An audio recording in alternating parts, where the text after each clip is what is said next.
Alright, so Shiroi Suna no Aquatope isn't actually finished by the time of this script, so things may change, but I wanted to show my bias and give this show a little love, especially because it's basically been my favorite of last season, and with the first core complete, I think it's a pretty fair time to give some dots on at least this first half.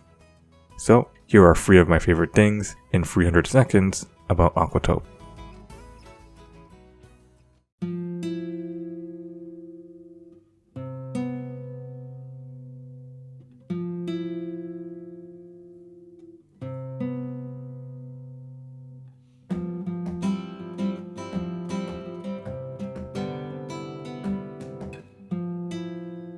It's no secret that I enjoy lighthearted shows, but I also love when a show explores serious topics, and even better if it can do both, and that's what Aquatope does. Going into the show, I didn't expect so much depth within the themes, from the exploration and struggles maintaining a community to the importance of memory and how much it can define us. But Aquatope explores these themes with a bright balance. When Kukuru has to wrestle with the possibility of her community and family being ripped apart, we're met with an episode where she valiantly looks into the light, with hope and optimism. When Kai is reminded of the past regarding Kukuru's trauma, we're met with an episode showing his courage, protecting her feelings and directing her to a reasonable future. Most of the show's serious elements are reframed like this, with an emotional cushion creating a warm experience. It's an interesting dynamic, where any given episode can be filled with heaviness, and yet there's an undeniable amount of positivity throughout.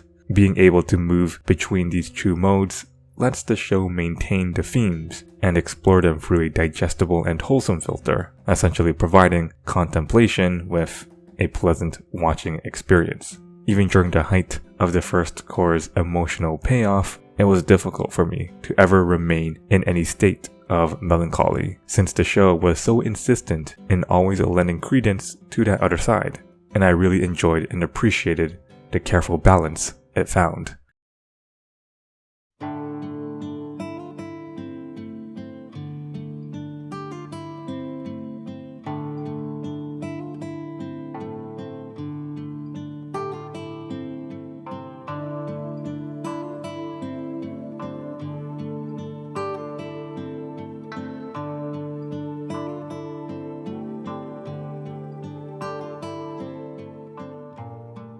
I love slice of life shows, but the second thing I love is slice of life shows that use more than just realism.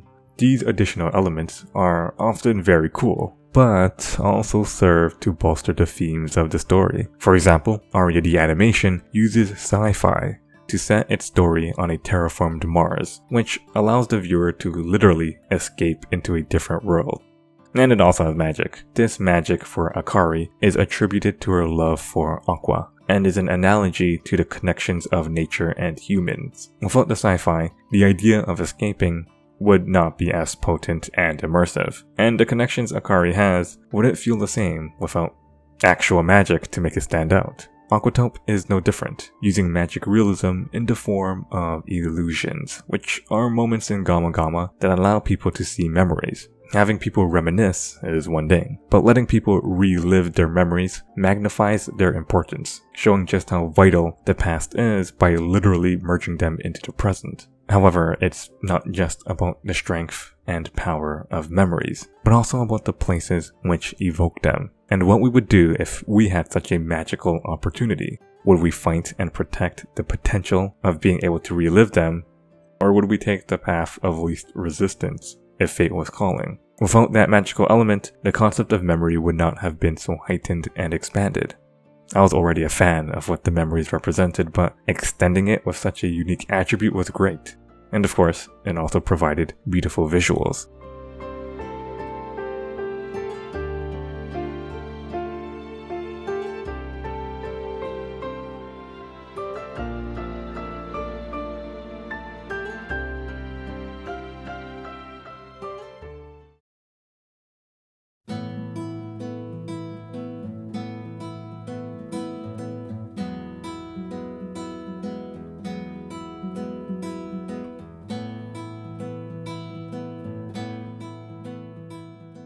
This last section is a culmination of my previous 2 points, but hear me out.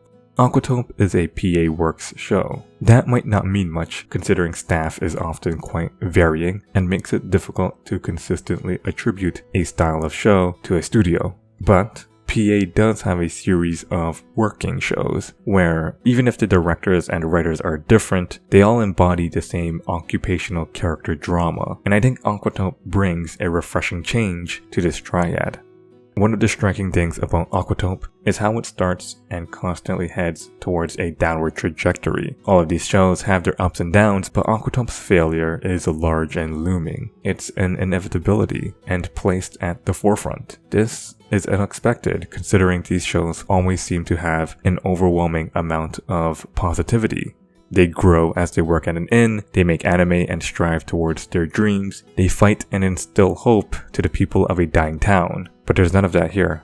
They grow, they strive, they fight, and they lose. There's a level of grounded realism, which is refreshing. It's depressing, and Aquatope doesn't fail to remind us how depressing it is. But again, there's still lightness weaved in. I'm not sure any of the other shows was able to thread that line of balance, starting with failure first.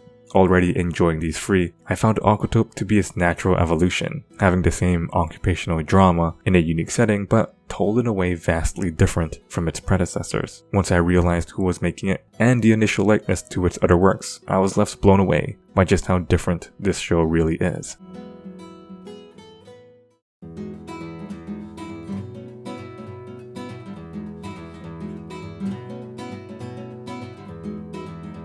There's plenty about Aquatope that I haven't touched on, like the music, the small symbols scattered throughout, the parallels in directing, and even the themes that I haven't really considered. And I think that's the fun of any piece of work, the varying amount of things to think about. I may have only had time to fit in this self-constrained gimmick requirement of having 3 favorite reasons in 300 seconds, but Aquatope is definitely a show with more ocean than I can fit in this video.